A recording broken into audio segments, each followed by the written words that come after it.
Is it appropriate to look at interest as a risk premium? And if so, is there a way to accurately price that risk, or is the very act of trying to price that risk actually a destabilizing factor? Oh, well, I think it's accurate to regard that. Yeah, if you think about the bank lending money, then they're taking a risk you won't be able to repay it back. So there's a legitimate basis for having an interest rate in that sense. So I'm in favour of that. I may have missed part of the question, though. That part I agree with.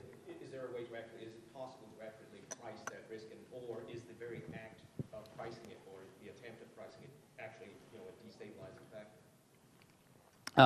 That's to say, I'm not worried about the price of money so much as the amount of debt issued. So the price itself, in a sense, is stabilising, but what you tend to see over time is a fairly close relationship between the loan rate and the deposit rate, because the banks create the money by lending it, pay a lower rate on the deposits, and make a profit on the margin, and they'll have more loans outstanding than they have cash. That all turns up in the simulations I've done in the model here as well. So that's all sane. So the worry isn't so much the level of debt, or the price of debt, as its level. That's what you need to control. Of course, if you get to the stage of wanting a sustainable economy, and you look at what can be sustained on our biosphere, it tends to be an annual rate of growth of about 1%. And having interest rate above that may be a problem. Okay, let's see hands again. Who's got a question? Okay, I see one back there.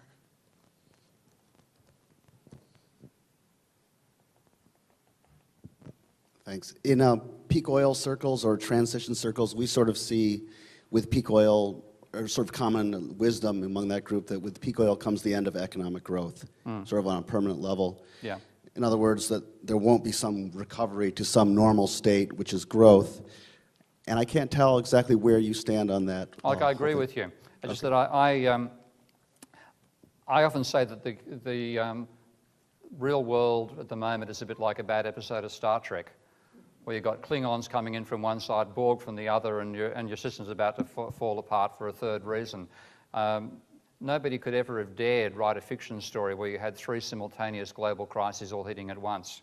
But that's exactly what we've got. And it brings back to one of my favourite lines, and that is that the difference between fact and fiction is that fiction follows a plot. So, yes, I agree that peak oil will bring growth to an end. And ultimately, I've got a fairly negative perspective on what's going to happen in the 21st century to the human species, given both that and global warming. But I'm a long-term optimist, so I think we'll get around it. But it involves taking ourselves off the planet in terms of our production processes, because the biosphere can't cope with the level of waste and sheer entropy we throw into it as this technological species that we are. But sure, peak oil will stop the growth.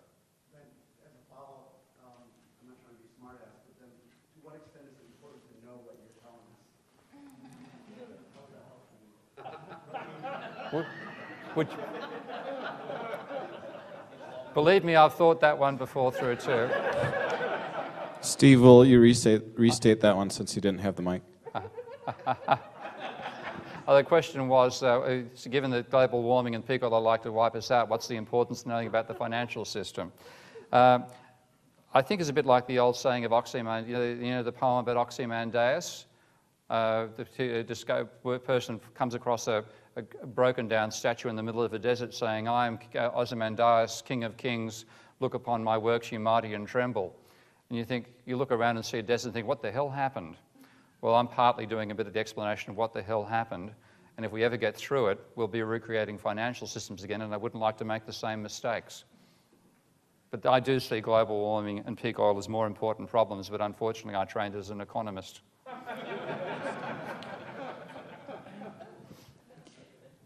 Steve, I wonder if that graph where the graph started to, it was moving, the first one you did and it was moving, it was really neat, but I didn't understand it.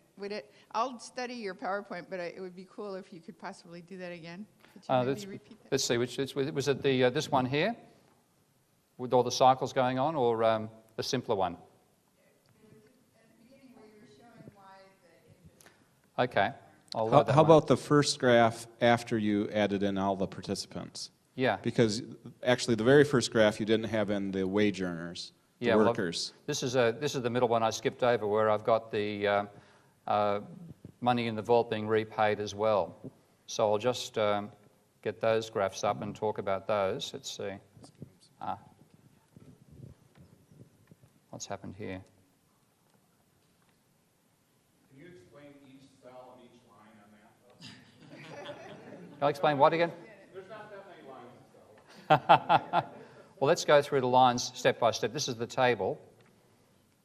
Not the table. The diagram.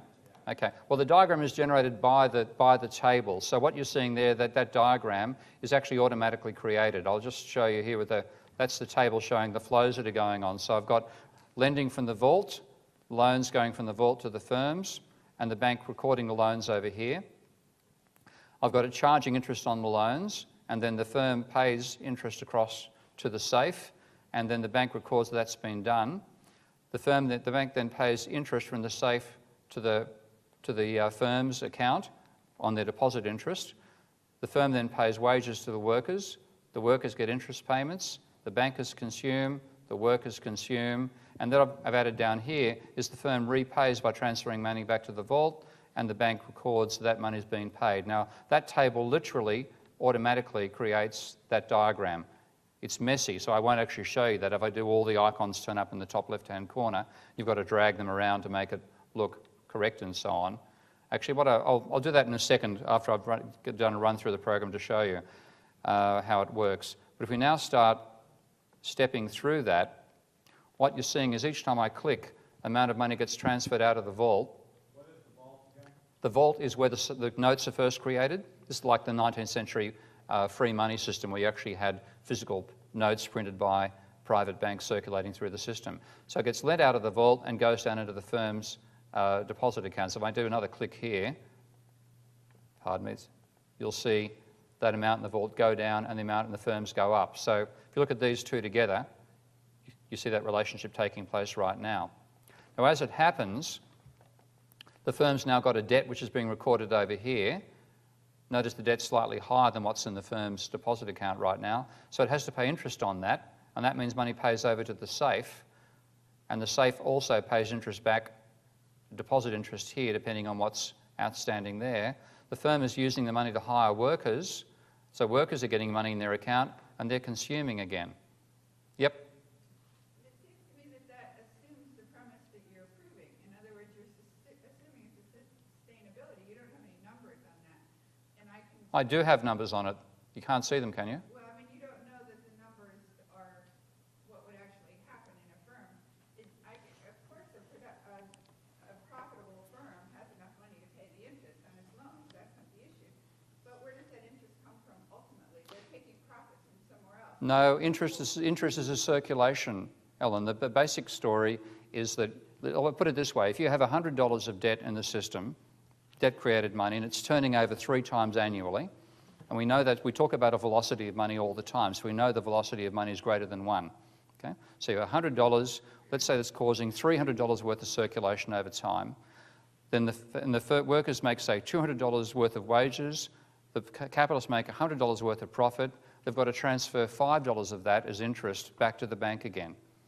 And it's quite easy for them to pay that $5 and keep on making that same rate of circulation all the time. The mistake that people who believe interest can't be repaid are making are believing you've got to take money out of the system. Now, the bank is making the interest as part of the turnover of the system. Okay, but that's my issue. It seems to me that the bank doesn't put the money back into the system. The bank does other, like, look at the Filipinos. They would love to be able to scrub the bank's floors and make the money back in order to pay the interest on their loans. But nobody's hiring Filipinos to scrub. Yeah, there's certainly, the system breaks down, and I'm talking about a system that doesn't have breakdowns. And the system does, and it has collapses. That's why I built the later model. But at the fundamental level, it's not impossible.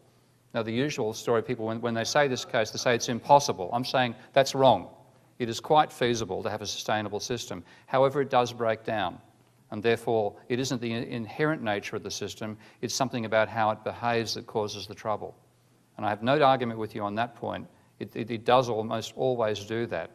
But that's why I say you've got to be correct about what's causing the trouble, because, again, one of the biggest dangers in being a social reformer is making a social reform where you don't understand the system. And then you generate one of two things. Either you cause the problems you're trying to stop, or you cause even bigger ones, and you end up destroying the good vision you began with and being blamed for creating a worse society. Now, that's happened often enough in human history. I don't want to see us repeat it. Okay, Steve, can you continue with the diagram again? Yeah. Will you start from me, because I'm a worker and I don't understand this unless you start from me. Well, shall I go back to the beginning I'm again? a worker, yeah, where am I? Okay, you're a worker down here. You've got nothing in your account whatsoever. I know that's actually both. That sounds like me both 2 years ago, yeah. Both before and after the gold speculation. Yeah, Okay. it was the oil speculation, actually. Now, as soon as the bank lends money to the firm's paying money across to wages. And the workers are then spending that money quite rapidly. One of the background elements to the whole model here, which I haven't explained in detail, is that different agents in the system spend out of their accounts, depending how much money is in their account, and they spend at different speeds. So if you imagine your own situation as a worker, getting paid on a fortnightly basis, you might get paid, say, $1,000 a fortnight, and you will then spend most of that $1,000 in the subsequent fortnight. So as a result, you will turn over your account 26 times a year. So the value I'm using inside there says effectively that workers spend their account balances 26 times a year, or in the equivalent sense, I say that the time lag in their expenditure is about 2 weeks. Okay? Now with bankers, I say the time lag is about a year. So this is a hand-to-mouth type situation. Hand-to-mouth type for the workers, caveat-to-mouth for the bankers. Paycheck to paycheck, living paycheck to paycheck. Living paycheck to paycheck, which is the workers do. Therefore, as a result, what you'll see, I'll just stop it for a second and show you. Notice, I'll just change those, I'm showing the rates of flow as well. Actually, I'm doing that there. The workers only have $11, 11 million, 11 billion, whatever, but 11 units in their account, but they're spending 310 units per annum. Okay?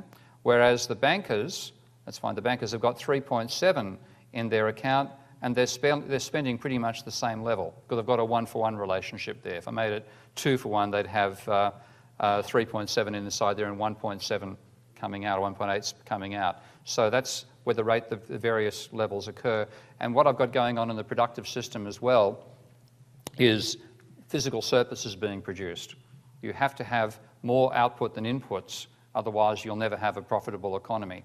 Now, of course, that's part of the dilemma we have. We live on a finite planet. We're actually not breaching the second law of thermodynamics, but the reason we have growing output over time is because we create more waste than we create output. That's where our pollution problems are coming from. Okay? So, but I'm assuming that element there, that we have a system which locally defies entropy by producing more refined outputs each year out of the set number of refined inputs. And that physical productivity has to be there to have monetary profitability as well. Do we have other questions on how this model works right here? Before, there's a lot of people that have questions, so. Okay. Yeah, I've got a question, and this is related to, you talk about debt-induced or debt deflation. Yeah. And you show in your model that how the system, when it hits a certain debt level, then things fall off the map. I think you showed the debt deleveraging happening dramatically and unemployment rising. Where are we, do you think, on that scale? where's the U.S. right now on that scale? And and you showed that we started to stabilize because I think, have been doing a lot of stimulus here in the U.S.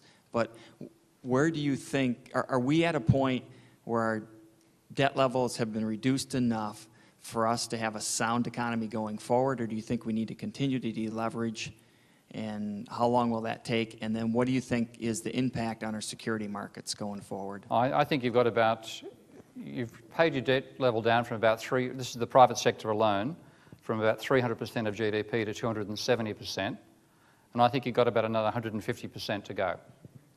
Yeah, is that okay? Because I think the Great Depression, didn't it go from down to about 50% of GDP? Yeah, when it went from, in 1933 yeah, it reached 50%? Yeah, you had 175% of GDP as your debt level in 1935. It rose to 235%, not because debt rose, debt actually fell, but because GDP and prices fell faster.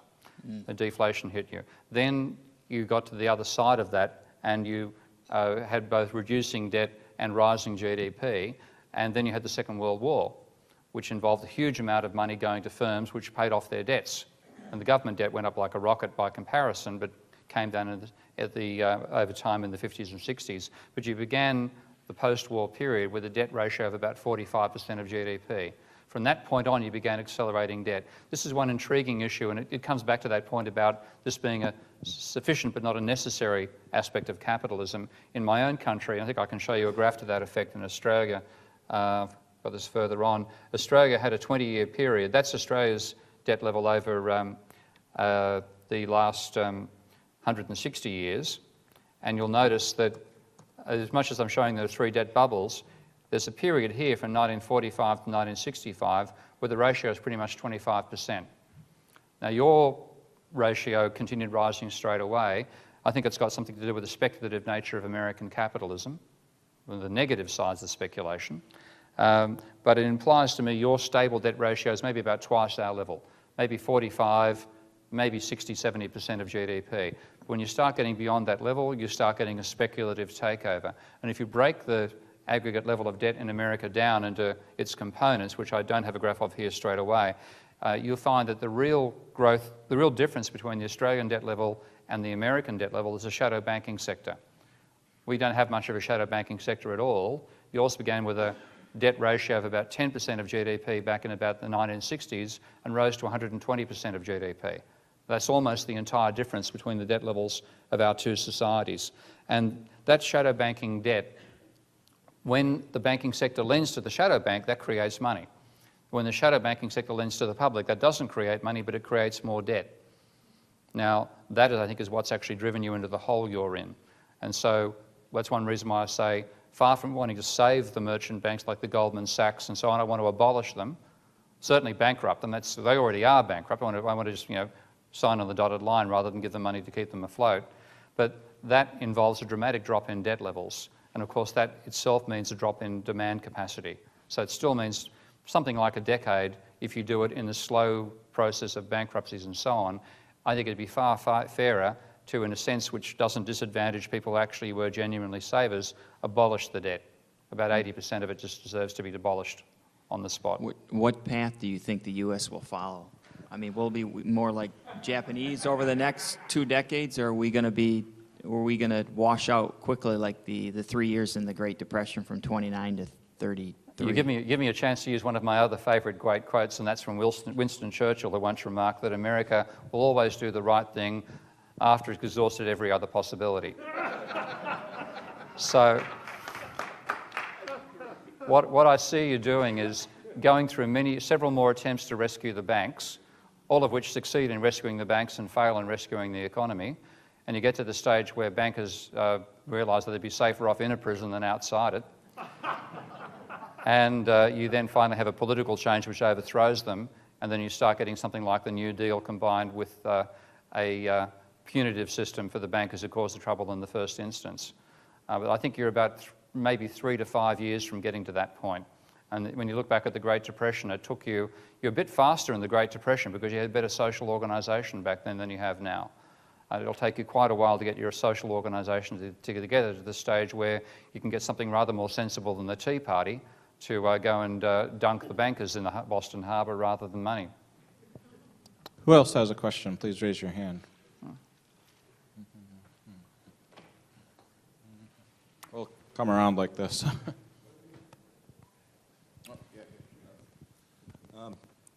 You show the price levels being driven by wages. How does your debt deflation connect up with your capital output? How do the debt... I missed that, Warren. You could repeat, please? How do you add in this this debt to GDP ratio to your capital to output? Yeah. The whole model is an integrated model. So the inflation terms break down to having just 3 elements to it. The capitalist share of surplus, which effectively determines the markup on costs, wages, and physical productivity per worker. Those are the 3 terms inside there. I've kept the markup constant, but I could make that a variable as well. It's just there's no obvious way whether I should make it rise or fall with the rate of profit or economic circumstances. But even though there's only those 3 factors in there, the level of wages themselves are determined by the flow of money out of the of the firm's accounts, and the flow of money there is determined by what's actually in there, plus their own willingness to lend, which depends upon the rate of profit, and the rate of profit is net of interest payments on debt. So it's all interconnected. You've got to have this is one reason you do need a general model to tie all these factors together, which is why I'm arguing in favour of systems dynamics thinking to understand what's going on, hence my comment to Aaron earlier on. It is there, but you've got to feed through, you've got to follow 4 or 5 steps before you find where it's coming from. But the debt level is in there because the level of wages reflects the rate of flow of money out of deposit accounts of banks, which reflect their profit rates, which depend upon their net surplus, net of wages and interest payments. So it's all there.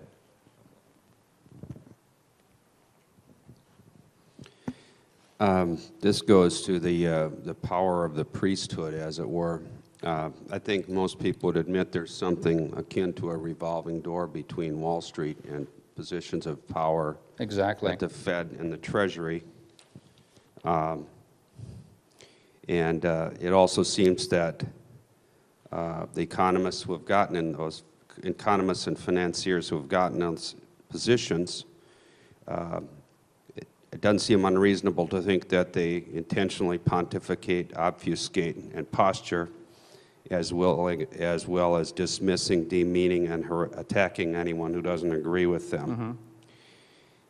And yet, it's a dangerous thing to say there's a conspiracy there, or even to suggest it's far too much collusion that's appropriate. Yeah, it's... I'm just wondering what your thoughts on that, and whether you think that these guys meet behind doors and say, man, we're going to nail anybody who questions the theory we've been putting out. Well, they definitely do that, and that's what they do at editorial decisions when they decide not to publish my papers when I submit them to conventional journals. But it's a conspiracy of ignorance, not a conspiracy of people who understand the system. And this, I mean, I'm very anti-conspiracy theories as an explanation of what's actually happening, where they argue that conspirators know what the hell they're doing. If conspirators haven't got a clue, then I'm quite happy to agree there are conspiracies going on. And the conspiracy that it applies here is that you have a bunch of economists who actually believe economic theory, as they were taught at university, which is a mythological view of how the world operates, and they then make sure that myth is well perpetuated, persecute anybody who pushes the alternative analysis of it, call them a radical when in fact I regard myself as far more conservative than they are, in the sense that they end up being radical conservatives who believe the system is so stable that can take enormous change, including all the reforms they've done to abolish all the social supports of the previous 40 years, deregulate this, abolish that, move jobs overseas, etc., and they believe it's going to remain in general equilibrium. It seems like it's more than belief, though. There's a certain amount. There is certainly, yeah. Taken care of during with the bailout. Yeah, there's certainly that element to it. I'm not arguing there isn't. I'm saying they got themselves in this situation by sheer accident. They never thought they'd be here. If you actually, it's well worth reading Henry Paulson's book, On the Brink, to get a feeling of just how terrified they were and how little an idea they had of what was happening until it actually hit them, and how they still don't understand it. But having said that, they then are protecting their own. So when it comes to a decision about what to do with the banking sector, they do what Obama was advised to do, which was to lend the money to the banks rather than giving it to the debtors. Now that was based on the money multiplier theory of how money is created. And that argues that if you give it, a dollar to a bank, it'll become $10 in the public. And Obama, when he gave his speech, you can find this in the New York Times record of the speech, he literally said at one stage, plenty of people are saying, you've bailed out the banks, not us, what about, where's our bailout? And he says, the truth is, poor bugger, the truth is, in other words, what I was told by an economist is, that a dollar of money given to a bank generates 10 times as much money in the public, a multiplier effect. He used that expression, okay, which gives us much better returns. Well, that's coming from the static neoclassical way of thinking. So one thing I've done is build a model of that, and I'll just give you a quick look at that here. And this is a model where I'm simply modeling a stable economy that then has a credit crunch. I'm looking for my simulate button here. Okay, let's go that. So this is an economy that has a credit crunch at year 25, and that credit crunch is driven by just out of the blue, banks decide to lend less money, firms repay their debts more rapidly, et cetera, et cetera. I change those three factors, and you see what happens. You have a dramatic increase in unemployment, and then it falls back down to a higher level than before, but lower than during the slump itself. Well, if I then bring in a stimulus that goes to the banks in the 26th year, and I run the same simulation again, what you see is exactly the same situation until the stimulus hits. You give the money to the banks, and yes, you do have a smaller slump. So it does work to reduce the scale of the downturn. But what about if you give exactly the same amount of money at exactly the same time to the firms rather than to the banks? This is what you get. So the real bang for your buck is giving the money to the debtors, not to the banks. And you can see that by thinking in the terms I've shown you here, because think about those vessels and the money flowing between the vessels. What Obama did was pour the money into the vessel which had clammed up the most and flowed the slowest. Whereas what I'm saying is you pour the money into the bank, into the vessel that's still remaining open and pumps fastest. And if you want to get the money passing through the system more rapidly, you rescue the system by giving the money to the debtors, not to the banks. Now, the decision to give it to the banks was A, due to bad theory, but B, it was self-serving. The people who made those decisions were the Larry Summers of the worlds and the Paulsons and so on. So definitely that revolving door in Washington is a major reason why you've got a political logjam and an economic logjam in your own society. You've got to get rid of them. Hi. Firstly, my name is David Korovich, and thank you for a wonderful presentation. I have two interrelated questions. I'm here from Ireland, and as you know, I was expecting the IMF to be coming in as I was leaving. I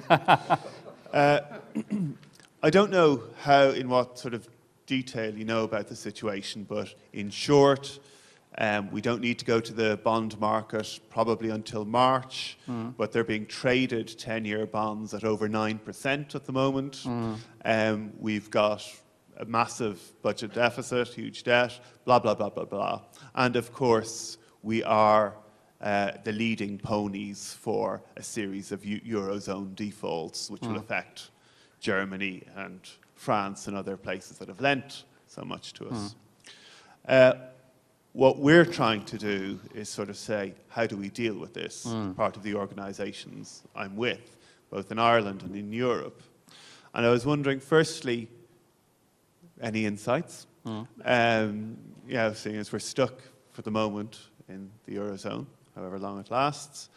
And secondly, one of the things we have been arguing, though because we're a bit off kilter, I don't know how people listen to us, is just giving per capita allocations of money directly into accounts across the Eurozone. Any thoughts on that? I mean, Ireland is in the same situation as all the European states where they have fiscal budgets under their own national control, but they don't control the money system, which puts them in the same situation as American states relative to the American economy, that the American government, if it runs out of American dollars, can print more American dollars in both a literal sense and a figurative sense, and therefore it doesn't face a budget constraint. It has what a great non-orthodox economist, Janos Kornai, called a soft budget constraint. Okay? If it needs to spend more money, it simply prints more money, or it can do that, and under quantitative easing it is doing that. Whereas the states, if they run out of money, have to sack garbage collectors. Now, Europe is doing the same thing to itself through the euro. So what you really should be doing is break down that rule and no longer limit deficits to 3% of GDP. If you're in a larger deficit, require the European Bank to fund it. That's a huge political shift, because that neoclassical idea that you should only spend what you earn as a nation afflicts the decision-making rules of the European Union. So you should be literally spending the money. My analogy there in some ways is that I've modelled the banking sector as of a pure credit economy, and I've shown what happens when that goes into seizure. Now, of course, the world we live in is a mixture of a credit economy and a fiat system. And in effect, you can regard just like as I regard the banks as being a system that has to expand debt over time, the government can be regarded as a banking sector in its own right, which gets its money back through taxing, and it should be expanding its money supply as well, which means it should be running a deficit over time with a growing economy. Now, when you have a downturn where the credit system, the private credit system goes into seizure, the last thing you want to do is have the government sector do exactly the same thing.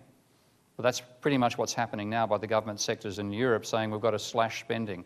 And we're going to get a classic economic experiment again now of comparing what happens in Europe to what happens in America. And at least in America, the federal government is still spending money and ignoring any socially imposed constraint upon itself, whereas the British in particular have gone straight into that massive constraint, and they're suggesting the same thing upon Europe. When you had a breakdown of the private credit system, you don't want to have the government financial system break down as well, but that's exactly what they're doing. So you should be turning it over, arguing that the entire deficit should be funded by an issue of new money, not by creating debt or selling bonds, doing that straight away, and chuck the IMF out. And then start reducing that, use that money to pay down the private debt levels as well, because a large part of your problem is this ridiculous debt you ran up in your own housing bubble, which of course Australia's been far too intelligent to do exactly the same bloody thing. They'd abolish the debt, write off the banks, nationalise the banks in the process. Why are people afraid of nationalising banks when the banks have already bankrupted themselves? You know, we're not afraid of putting a company into receivership if it fails. That's exactly what you'd be doing with the banking sector. So put them in receivership nationally for a while until you reform this behaviour and get it out of it. But in Ireland, yeah, demand that the government spends, start printing. What do you used to call your currency? Well, this is what, I mean, we've been arguing for something like you were saying. We had funds, which were, you know, obviously got rid of. We've been arguing for a new issuance of a currency. Yep. With, of course, the attendant risks that there's capital flight, et cetera, et cetera. Put them on a plane. Tell them which way to fly. Well, tell them. I mean, yeah, obviously, these sort of things get easier when you see the hole you're in. And, Yeah. you know. Yeah. I mean, we're still trying to honour the parasites that caused the problem in the first place. And you had a huge housing bubble over there, which has now come unstuck, and you ran up debts in the housing bubble. It was, when you think about who was irresponsible, was it the Irish equivalent of Ma and Pa Kettle taking on the debt and believing that you could have the Irish Celtic tiger forever with rising house prices? Or was it the bank with 150 PhDs persuading them they could actually afford the debt in the first place? And the true irresponsibility was at the bankers, not at the borrower's end. So the bankers and their system should be taking the hit, not the public. But again, we're imposing the pain on the public that actually with the semi-guilty bystander rather than the outrageously guilty banker are the one who are copying it. So you've got to change the political push and put the bankers out the door, and if it involves capital flight, so be it, because most of that capital was hot speculative money anyway. Let them go. We have time just for a few more questions. Yes, thank you. My name's Peter Bain. I'm here from Bloomington, Indiana, and I want to appreciate your taking us on a romp through some rather difficult concepts and doing it extremely well. At the end of your talk, you talked about 3 or so things that you thought would help us avoid this kind of crisis and the next time it comes around.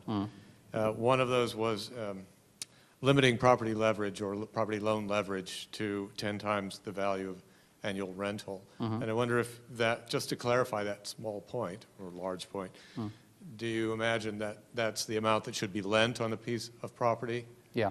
About 10 times its annual rental value. I mean, you've got to think of a rough rule of thumb here, which is why I thought 50 years for shares to last, which is pretty much a human working lifetime, and 10 times annual rental for a property, because taking the place I'm living in right now, which I'm renting, as most people in Australia seem to know,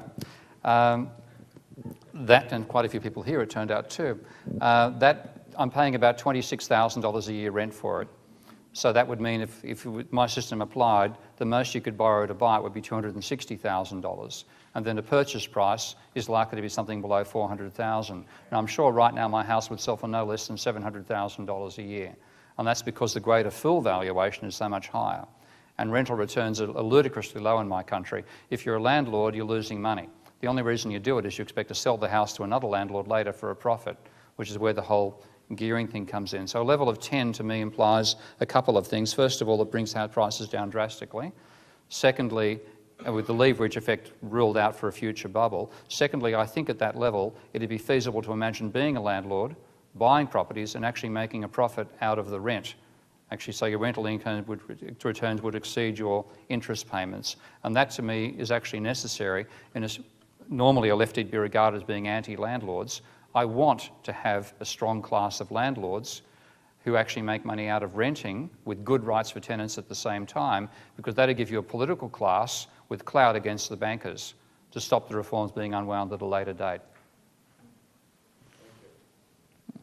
We've seen in the political discourse, our new Tea Party discourse, that certain right-wing factions don't want to over-regulate, in quotes, the banking sector because we would stifle innovation. Yeah. Now, do you foresee innovations that can change any of these cycles, or is this just, hot air to, allow them to figure out a better way to steal the next time around? Yeah, innovation in the banking is the last thing you want. When the last decent innovation that came in, I think in banking, was the auto teller, and that happened in Australia's case many years before banking deregulation occurred, and I'm the expert on that because my father was the man who brought them in the Commonwealth Bank. So there is technological innovation like that is quite useful in banking, but derivatives and CDOs and swap counters and all this sort of stuff is simply geared speculative leverage, and to call that engineering is an insult to engineers.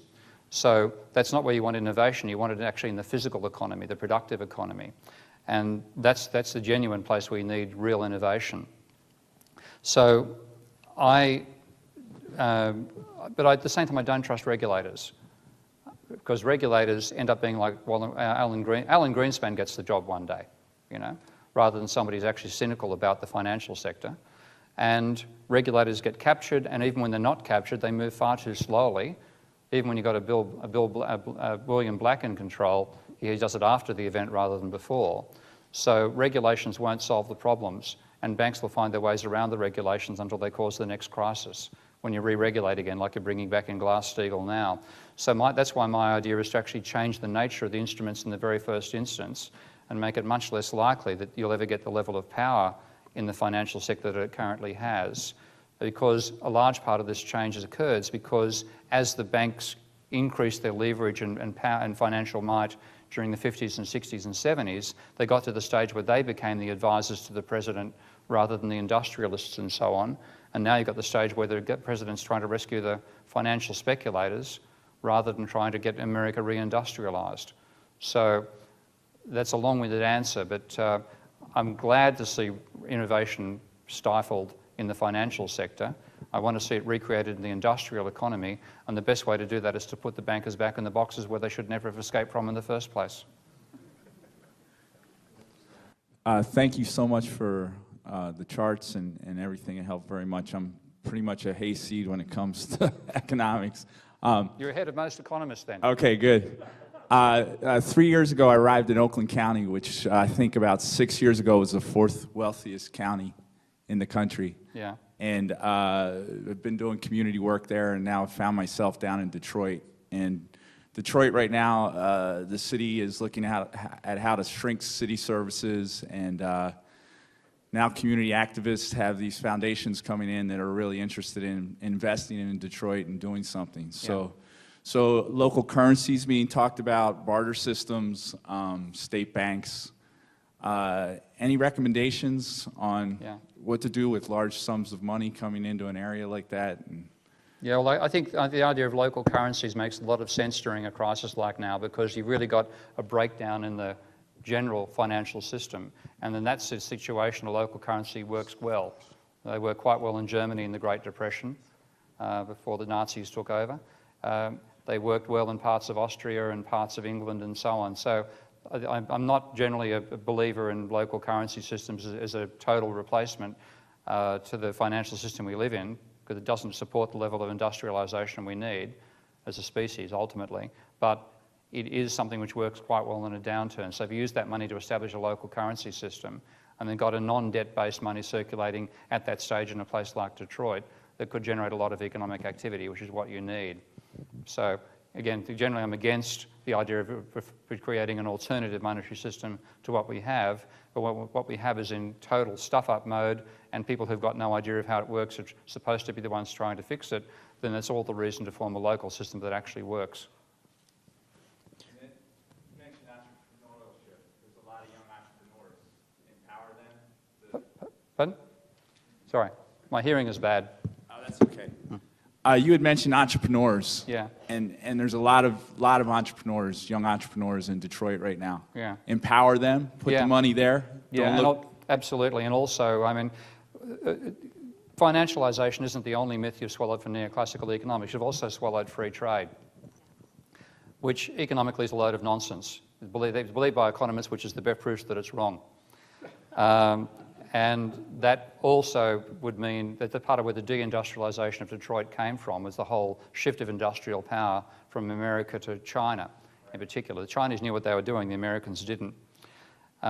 So you have to also stop that sort of thing happening. But certainly giving local entrepreneurs the money to get established, to start innovating, that's what made America a decent society back in the 50s and 60s. And I actually have a colleague of mine who's just moved back, a managing director of biotechnology firms.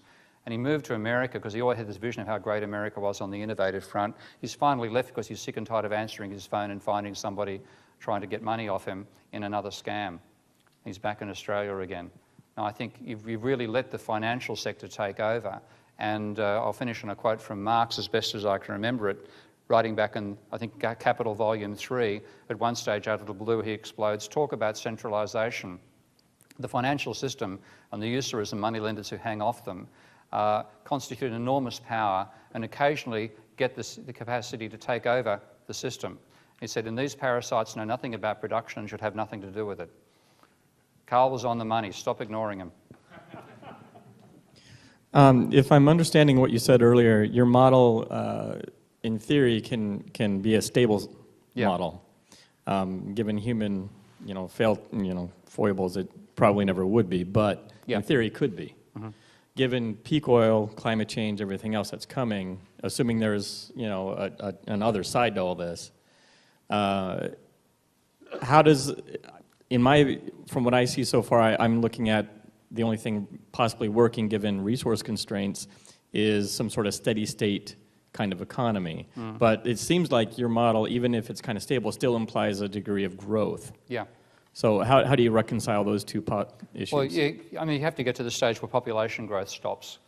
We've got, I think, again, human population is far too large on the planet compared to its carrying capacity, given the resource standards we all aspire to. Certainly that's the case. So you've got to get to the stage where you have really no growth in population, and that probably means a substantial fall in population over time as well. And then you have increasing productivity, meaning we reduce the entropic load we put on the planet over time through innovation, and we change the nature of what we consume. We change the qualitative value of what we have, but we don't change the actual physical stock of material we're consuming on an annual basis. If you think about, like, this computer I'm standing next to now, I don't think you could have built a computer of this power with anything less than a computer the size of a city 50 years ago. But you can now run the thing, could virtually run it on solar power today. And that type of innovation means in some ways we're reducing our load on the planet. But at the same time, we've also, there's cyanide inside, that there's all sorts of other wonderful things. We have reduced our load in some ways, but we've increased the quantity of what we're consuming as well. And that's been growing physically, so we're taking more and more of a load out of the planet. We can't continue doing that. We've got to go backwards for some time. So that is definitely antithetical to the type of financial system I've described that we have now. And in doing it, I don't think you can get there in a free market economy. To me, that implies some compulsion to say, no, you can't consume that much. This is the rationing system we're applying here. This is how often you can come to the city, like with the driving systems in Singapore and so on. That sort of change will be necessary because we really have so drastically overstepped the capacity of the planet that there's no voluntary way we're all likely to fall back to a level the planet can cope with. So essentially, it sounds like you're agreeing that a steady state economy is what we will be. Yeah, steady state. Well, we can only as long as we rely upon production on the face of the planet, then steady state is the only feasible long-term outcome. If we get to the stage where we actually can produce off the planet, use asteroids mining and stuff like that, and space lifts to get the stuff down to us, then there's no limit. But that's still at least 200 or 300 years ahead in our technology, and God knows how long it'll take it in terms of our social evolution. Towards, I guess, corollary question, Yeah. in your more complex or most complex model, do you have technology innovation included in one of those factors, or Yeah. do you discount it? And Very simply saying there's an increase in labour productivity over time. There's a good colleague of mine, Ed Nell, based at the New School of Social Research, who formed what I think is an excellent phrase to describe the nature of growth in a capitalist economy. He talked about transformational growth. So we normally think in terms of growth in an aggregate sense. It's just, we always think, like I just work with straight labour productivity here, producing more widgets, when I don't actually define what the widgets are. But the nature of growth in capitalism has been the transformation of the nature of the commodities we consume. So there's virtually nothing we consume now that is the same as what was consumed 100 years ago. We've transformed the nature of everything. So that qualitative change is a major part of what we can do and have done as a species and will continue doing. So we can continue having the qualitative change, but so long as we're restricted to the planet, we can't go beyond a very low level of growth in that, and no growth or obviously a reduction in our physical use of resources. Let's give Steve a big hand. Thank you.